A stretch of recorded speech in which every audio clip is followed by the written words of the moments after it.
tey am na liñ seetlu bi Covid mbas mi duggee ci réew mi ba tey. waaw am na responsable yu bëri dellu nañ seen i dëkk. waaw xool seen doomu dëkk yi niñ mel niñ nekkee. mais fii ci Tamba yor nañ fi responsable bu mag bi ñuy woowee Sidiki Kaba.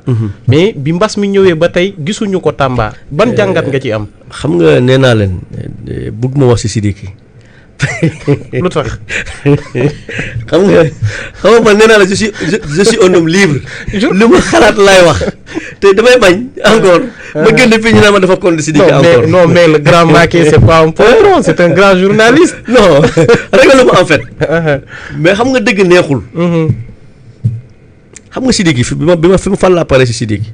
fan laa xam conviction ne Sidiki bëggul Tamba. nit ñi nekk nañ ma déglu bu baax li may wax. 2014. 6 mois avant les élections locales. xam nga 7 mois. ma jël sama xalima bind article ne. Sidiki Kaba maire de Tambacounda. pour me démentir. Sidiki RTS la dem plateau Omar Nying. Omar Nying qui est un ami d'ailleurs, on a fait Walfadjri ensemble. Absolument. Omar Nying bu RTS son émission la point de vue. Pour me démentir mu ne je ne veux aucun mandat électif à Tamba. Ndiaye Ba keroog bu ma déggee Sidiki mu wax loolu dama jàpp sama bopp. kon allahu akbar. déclic bu ñu doon wër. l'appel rare bu ñu doon wër. yaakaaroon naa Tamba am na ko mais malheureusement. amuñu ko. est-ce que xam nga ne Ndiaye Ba Sidiki bu gëmoon Tamba. 2014 du ko raw. il allait être le maire de Tamba. Ah bon? Macky Sall mi ko fal. Il était maire de Fatick jusqu'à son élection à la présidence de la République. li may wax ne bëgg naa nit ñi bàyyi ma xel bu baax li may ba nañ ma déglu ak xel bu ñu ma déglu ak xol. nañ ma déglu bu baax li may wax. de 2014 laa wax ba 2013 saa laay wax. fin 2013. ba 2017. Sidiki était le ministre le plus médiatisé du gouvernement de Macky Sall. Sidiki Kaba était l'homme le plus influent, était parmi les hommes le plus influent du gouvernement de Macky Sall. Parce qu'il était au cœur du dispositif, c'est-à-dire la justice. Aussi bien au plan national qu'international. Est-ce que xam nga ne Sidiki bu nekkoon tey maire Tamba nee nañ mu ngi def lu bëri Tamba dañ ko doon multiplier par 10. Sidiki bu nekkoon maire Tamba li muy nekk di def ni nit ñi di ko bàkkoo tous les jours dañ ko doon multiplier par 10. Tout est question d'influence dans le monde. Absolument. Sidiki Kaba maire de Tamba. dina am document boo xam ne da koy yore à portée de main. lii mooy sama plan stratégique pour le développement de Tamba. fu mu dem yóbbaale ko ku mu waxtaanal wax musal la ci. Sidiki matériel yi mu jox hôpital régional jënd ko xaalisam. ay partenaires ñoo ko jox. jumaa yu mu nekk di réhabilité nii. ay du xaalisam. ay partenaires ñoo ko jox. ça veut dire que Sidiki bu nekkoon tey maire Tamba. xoolal xaru kanam Tamba da doon changé. complètement. am na ñoo xam ne tey dinañ ko mënuñ ñëw jox ko xaalis. mais am na ñoo xam ne tey Sidiki il faut reconnaître que. yàlla may na ko loo xam ne tey. képp koo xam ne ñaan nga yàlla am ku mel ne Sidiki sa biir kër. ñun ñëpp kenn ku nekk ñaan nga am ku mel ne Sidiki sa biir kër. mais malheureusement il ne porte pas Tamba dans son cœur da koy wax rek mais c'est pas sincère je suis désolé li may wax ni encore ça va faire mal. Sidiki bu nekkoon tey maire Tamba kon Tamba dépassé na fi. mais ñu non seulement. il allait créer le déclic d'abord. parce que wax naa ko ci article bi ne. Tambacounda de 1940 à 2020 de 1960 à 2020 est la seule ville au monde. je défie quiconque de me prouver le contraire. mooy benn dëkk boo xam ne ci àdduna boo xam ne musul fal maire boo xam ne naissance am état civil de ville bi lañ ko déclaré. c'est la réalité. Absolument. donc Sidiki bu nekkoon maire Tamba tey doomu Tamba éparpillé woon ci àdduna bi ci Dakar fépp dañ doon am sañ-sañ ñëw parce que li ma la wax ni cliché yooyu moo tax ñu bëri daw Tamba ba ñu bëri di am complexe Tamba. Sidiki bu nekkoon maire Tamba tey kon ñoom ñëpp tey dinañ mobiliser wu nekk si ginnaawam te surtout Sidiki bi muy ñëw en 2014 amoon na état de grâce boo xam ne est-ce que man en 2014 defoon na analyse bi tey. En 2014 Sidiki bu nekkoon candidat. Le défunt maire paix à son âme Wuri Ba n'allait pas être candidat. Parce que Sidiki rejoindre na Sidiki te Sidiki nekkoon nañ xaritoo nañ xarit boo xam ne. bu ko Sidiki ne woon bëgg naa maire Tamba da koy naan maa ngi sa ginnaaw. Absolument. Pape Banda Dièye du doon maire du doon candidat. Mamadou Oumar Sall kenn waxaale wu ko. kon Sidiki allait être le maire le mieux élu de l'histoire politique de Tamba. Et mieux nee naa la Tamba mu ngi si état de grâce. doomu Tamba yëpp dañ naroon manko doon benn dooleel ko. lu mu laaj état mu jox ko lu mu laaju sañu jox ko li may wax nii xel xam-xam lay waxee. nañ ma déglu ak xel bu ñu ma déglu ak xol. kon Tamba du am sax kii nu mu tudd commune Idriss Seck mel Thiès. Sidiki noonu la noonu kon Sidiki du doon ñëw Tamba fa ay ñu naan diw mu ngi koy jëm a xeex wala diw mu ngi koy jëm a kii xoxotal ay diw mu ngi dem a yàq liggéey yëpp non il allait être un roi à Tamba. Absolument. À la limite un empereur. Tout le monde allait être derrière lui. ñu ne ko loo wax ñoo ngi sa ginnaaw yaa ko waxal sa bopp léegi. Covid bi ba mu démarré ak léegi ministre yëpp dem nañ seen gox xool au moins seen population ci lu ñu nekk.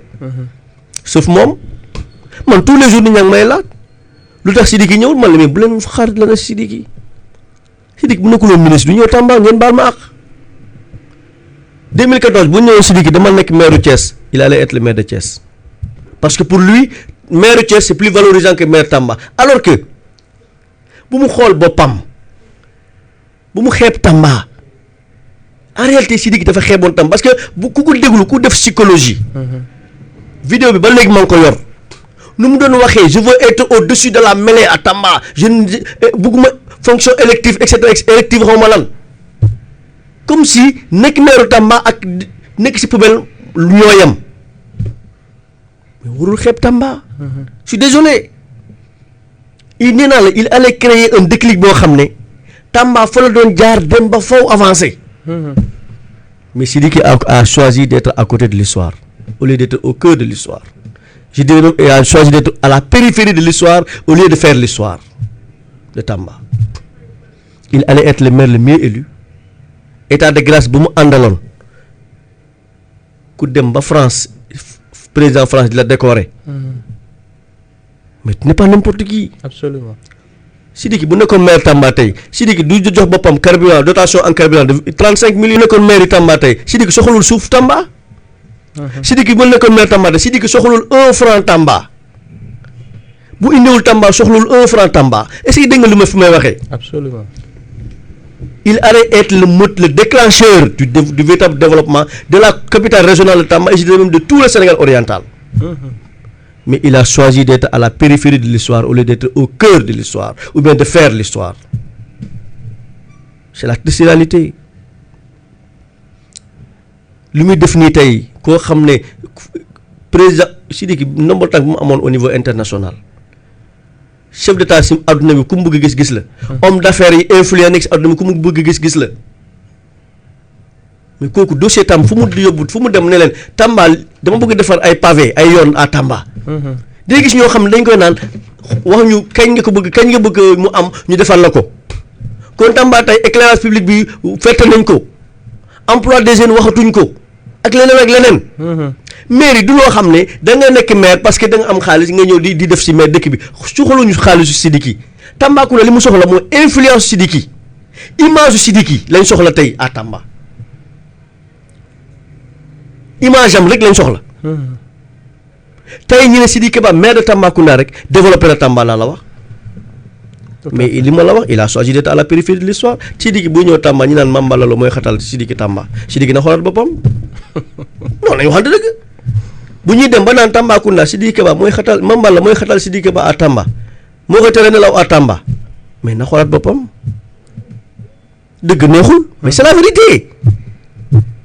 Il a choisi d'être à la périphérie de l'histoire à Tamba. Mais alors que il pouvait faire l'histoire à Tamba defi loo xam ne kenn mësu koo def. dëgg la mais am nañu njortu ni que dina bokk ci élection locale yi ñuy ma wax la ko tey mooy le dimanche 12 décembre et 12 juillet ouais. Sidiki ne sera jamais candidat pour la mairie de Tamba. Ah bon? Fii laa ko waxee de. Ça ne l'intéresse pas. Ku bëgg dem mairie dëkk bu élection jege nga wax ko. Ay nitam nag am nañu yéene mu doon maire Tamba. Mais il a raté la cloche depuis 2000. Raté la cloche kii bi affaire bi. Depuis 2014 la ko raté. Yàlla bu la tàcculee benn yoon ta feccoo dootoo feccati. Tey mag la. Il n'a plus l'énergie qu'il faut. Amutul état de grâce. Amutul influence boobu. Donc tey nekk mais Tamba ce que ça va rapporter à Tamba rien du tout. Mais bu nekkoon maire Tamba en 2014 kon heure bi weesu nañ fii te maa la wax tey Sidiki ne sera pas candidat à la mairie de Tamba intéressé wu ko parce que dem dégg nañ Marito Niane. C'est un ancien ministre ne je veux être maire de kii ku bëgg doon maire dëkk da nga koy wax. da nga ko mos a dégg muy naan bëgg naa doon maire Tamba. lu tax nit ñi naan ay sera candidat alors que moom rien ne lui empêche. de dire que je veux et puis lu tax ma gëm ne mënul nekk maire Tamba parce que. moom moo taxaw télévision nationale ne je ne veux aucun mandat électif à Tamba Macky Sall ne ko 2017 demal nga gañal ma maire élection législative ma nga nekk tête de liste waaye soo gañee Mamballa moo nekk député yow nga delluwaat ci gouvernement bi. moo tax mu nekk tête de liste ñëw na gagné na. moom mu dem nekk ministre Mamballa jëlaat nekk renouveler son mandat député. donc si ne bu nekkee candidat pour la mairie de Tamba il faudrait di wax waxeet. Ah oui. moom moo ko wax je ne veux aucun mandat électif à Tamba ngeen bëgg ñëw ne il veut être maire de Tamba te kii wax na déjà il a clos le débat te nitu kaddu la.